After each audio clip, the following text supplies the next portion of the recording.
नमस्कार दोस्तों, जयवाल लाइव में आप सभी का स्वागत है।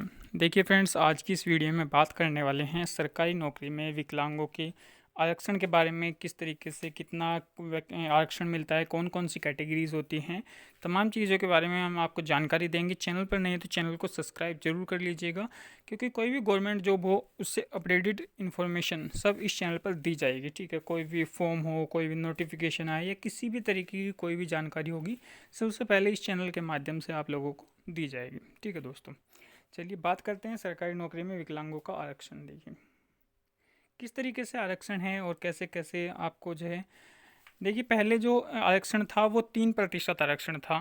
ठीक है दोस्तों, पहले जो आपके पास आरक्षण था वो 3% आरक्षण था, उसमें एमडी कैटेगरी शामिल नहीं थी। फिर उसके बाद संशोधन हुआ तो इसमें 4 कैटेगरीज आई अभी, जो कि एलडी और ओएच, जिसको ये एक ही नाम है दोस्तों, आप कभी कंफ्यूज मत हुआ करें कि एलडी क्या है, ओएच क्या है।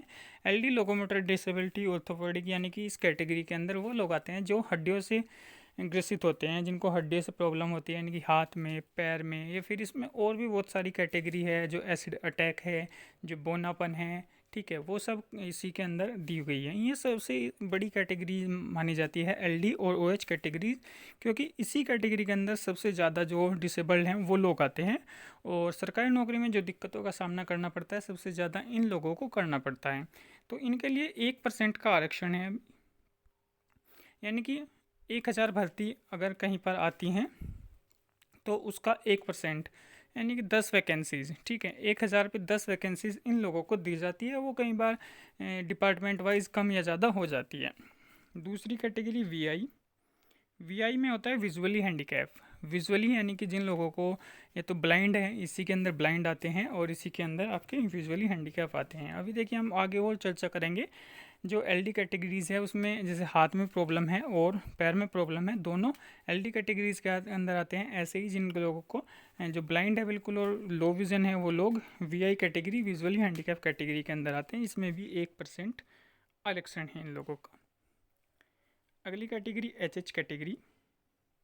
ठीक है दोस्तों, इस कैटेगरी में भी जो है 1% का आरक्षण है। ये कैटेगरीज होती है जो हेयरिंग हैंडीकैप, यानी कि जिन लोगों के कान में दिक्कत होती है, जो सुन नहीं सकते, या तो बिल्कुल प्रॉपर तरीके से सुन नहीं सकते, या फिर कम सुनाई देता है जिन लोगों को, वो उनका मशीन से चेक हो करके पता चल पाता है कि कितना उन लोगों को सुन पाता है, कितने डिसेबल्ड हैं वो। जो है उनकी चेकिंग से पता चल जाता है कि वास्तविकता में इन लोगों को कितनी डिसेबिलिटी है, कितना कम सुन पाते हैं, या फिर मशीन वगैरह से कितना सुन सकते हैं। वो सब चीज़ें चेक होने के बाद उनको पता चलता है कि इनकी हेयरिंग हैंडीकैप है। अगली जो कैटेगरी बनी थी ये बाद में बनी, और इसमें 4% में ये 1% इस कैटेगरीज को मिला, एमडी कैटेगरीज। ठीक है, एमडी मतलब मल्टीपल डिसेबल्ड। अब मल्टीपल डिसेबल्ड का मतलब ये नहीं है कि लोगों को जैसे हाथ में दिक्कत है और पैर में दिक्कत है, दो दिक्कत हो गई भाई। हर एक इंसान को मानिएगा उसका हाथ में भी दिक्कत है, पैर में भी दिक्कत है, लेकिन ऐसी कैटेगरीज को उसने एमडी कैटेगरी में शामिल नहीं किया। ठीक है, सरकार ने ऐसी कैटेगरीज को एमडी में शामिल नहीं किया। उनका मतलब है कि एलडी, एमडी का मतलब उनका जो एलडी कैटेगरी है, यानी कि जिनको हाथ में दिक्कत है, पैर में दिक्कत है, बोनापन है, एसिड अटैक है, या फिर और कुछ नसों से प्रॉब्लम है, कुछ ब्लड से प्रॉब्लम है, वो सब इन्होंने एलडी कैटेगरी, साथ में आप या तो वीआई हो, ठीक है, या फिर आप एलडी के साथ साथ एचएच हो, या फिर आप वीआई के साथ साथ एचएच कैटेगरी हो आपकी। ठीक है दोस्तों, ये सब कैटेगरीज जो हैं आपकी इस तरीके से।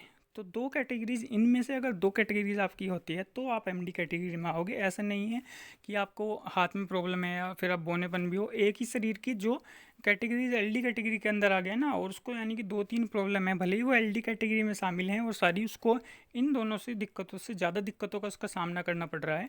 मान लीजिए एक आदमी को 20% दिखता नहीं है और 20% उसको सुनता नहीं है, तो वो 20% मिला करके टोटल 40% उसका बन गया, और वो एमडी का सर्टिफिकेट बनवा सकता है। ठीक है दोस्तों, क्योंकि जो रिक्वायरमेंट है वो शरीर के अंदर 40% डिसेबल होना चाहिए, यानी कि किसी भी तरीके से उसको 40% की डिसेबिलिटी अगर मिलती है, वो 20% करके, 10% करके, 5% करके, किसी भी तरीके से रिक्वायरमेंट होती है 40% की। और एक ही आदमी को उसके पैरों में दिक्कत है, उसको 100% की डिसेबिलिटी है, तो वो दिक्कत किसको ज़्यादा हुई, उस जो डबल है उसको, या फिर वो जो 100% है। देखिए दोनों की समस्या तो दोनों को है, लेकिन फिर भी मैं मेरा मानना है कि उस 100% वाले को ज़्यादा दिक्कत है, क्योंकि कमी तो हर एक इंसान के अंदर है। देखो आज के टाइम में ऐसा कोई नहीं है, किसी को फिजिकल नहीं है तो किसी को इंटरनल प्रॉब्लम है। इंटरनल इतनी सारी हैं, इतनी सारी बीमारीज़ हैं, इतनी सारी डिसीज़ हैं, लेकिन वो लोग जो 100% है और जिन्हें वास्तविकता में दिक्कत है, उन लोगों का एमडी का सर्टिफिकेट नहीं बनाया गया, उन लोगों को आरक्षण का कोई प्रावधान नहीं किया गया। वो लोग एलडी कैटेगरी के अंदर ही बैठे हैं, और वो लोग भी जो चल सकते हैं अच्छी तरीके से ठीक ठाक, कई बार उन लोगों का 40% का सर्टिफिकेट बन रहा है और वो नौकरी ले जाते हैं। तो देखिए बहुत ज़्यादा गलत है ये चीज़ें, ठीक है। एमडी कैटेगरी की बात करें तो इसमें बहुत ज़्यादा कम लोग थे फ़िलहाल, पहले कम लोग थे, लेकिन अब जो है इसमें लोगों की संख्या बढ़ती जा रही है, और एमडी कैटेगरी भी अच्छे खासे जो है इसके सर्टिफिकेट अब बन रहे हैं। अब देखिए एलडी कैटेगरीज़ में सबसे बड़ी बात है एलडी कैटेगरीज़ की। एलडी कैटेगरीज़ में कुछ लोग ऐसे हैं जो आपके हाथ से और पैर से, क्या दोनों की प्रॉब्लम एक है? क्या हाथ वाला व्यक्ति पैर से काम कर सकता है? जिसके हैंड में प्रॉब्लम है नहीं कर सकता दोस्त, ठीक है। और जिसको लेग में प्रॉब्लम है, प्रॉब्लम दोनों को है, उसकी प्रॉब्लम अलग है, उसकी प्रॉब्लम अलग है। तो सरकार को कहीं ना कहीं इन कैटेगरीज़ को और डिवाइड करना चाहिए। भले इनमें 1-1% आरक्षण रखे, लेकिन हैंड की कैटेगरीज़ को अलग रखना चाहिए, लेग की कैटेगरीज़ को अलग रखना चाहिए, बोनापन, ठीक है, एसिड अटैक, उन कैटेगरीज़ को अलग रखना चाहिए। यानी कि एक कैटेगरीज़ के लिए 1% का रिजर्वेशन होना चाहिए। इस तरीके से अगर किसी को हैंड में प्रॉब्लम है, और उस हैंड में भी वन हैंड और बोथ हैंड दोनों को अलग अलग करना चाहिए, ठीक है। ऐसे ही लेग, बोथ लेग दोनों को अलग अलग कर देना चाहिए, क्योंकि उससे क्या होगा ना, वैकेंसीज ज़्यादा आएंगी। मान लीजिए 1% 1 लाख के लिए उन्होंने रख दिया कि इतनी इतनी वैकेंसीज हैं, इस कैटेगरीज में ज़्यादा होते हैं लोग।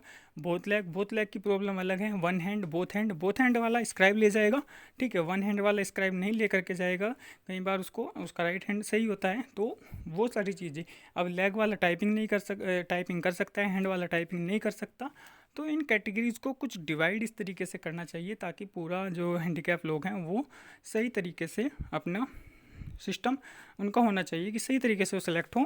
अब एक व्यक्ति को टाइपिंग आती है, वो बहुत लेग से प्रॉब्लम है, वही दूसरे को, हैंड वाले को टाइपिंग नहीं आ पाती, या फिर कई बार ऐसी सिचुएशन होती है कि वो एग्जाम्शन ले लेता है, वो सिलेक्ट हो जाता है। रेलवे एनटीपीसी में ऐसा हुआ है, काफ़ी लोगों ने टाइपिंग भी की लेकिन वो लेग से थे, और जिन लोगों को लोगों ने एग्जाम्शन लिया वो लोग लग गए, चलो लग गए, वो बात अब सब कुछ छोड़िए वो।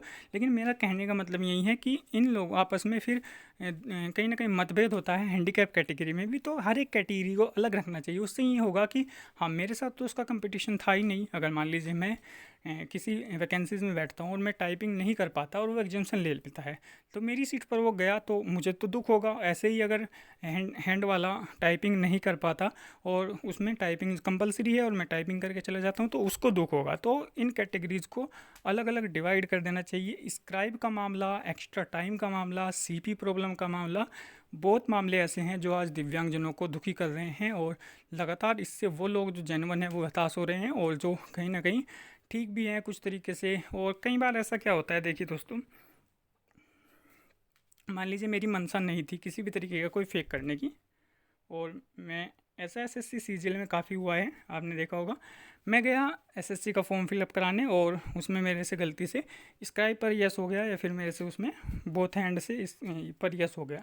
उसमें देखिए मेरी कोई गलती नहीं थी, कोई मंशा नहीं थी, मैं एग्ज़ाम भी दे करके आया, सोचा क्या पता लास्ट में कुछ ऐसा हो जाए। और फिर वो लोग, तो उन लोगों को भी जो है कई बार तो ये ऐसा हो जाता है कि हाँ सरकार की गलती थी उसमें, लेकिन कई बार ऐसा हो जाता है कि जानबूझकर वो उस पर यस नहीं हो पाता। तो देखिए उसमें काफ़ी सारे लोगों का नुकसान है। अगर उन चीज़ों को हटा दिया जाए, या फिर उनको समझा जाए जो भी भर्ती आई उनकी वजह से कि हाँ ऐसे ऐसे गलती हुई है, तो उसका भी कुछ प्रावधान होना चाहिए कि हैंडीकैप ने मुझसे ये गलती हो चुकी है, इसमें थोड़ा सा उनको एक बार सुधार कर देने का मौका मिलना चाहिए। जैसे वीआई एचएच कैटेगरी पर यस कर दे कई बार, या फिर कई बार ईडब्ल्यूएस फॉर्म भरने वाला गलती कर दे, तो एक मौका हैंडीकैप कैटेगरीज़ को इस तरीके का देना चाहिए। क्योंकि काफ़ी सारे ऐसे लोग होते हैं हैंडीकैप कैटेगरी में जो अवेयरनेस नहीं होते, तो उनको थोड़ा सा एक लास्ट में भी मौका देना चाहिए सरकार को कि वो अपने फॉर्म में चेंज कर सके। ठीक है दोस्तों,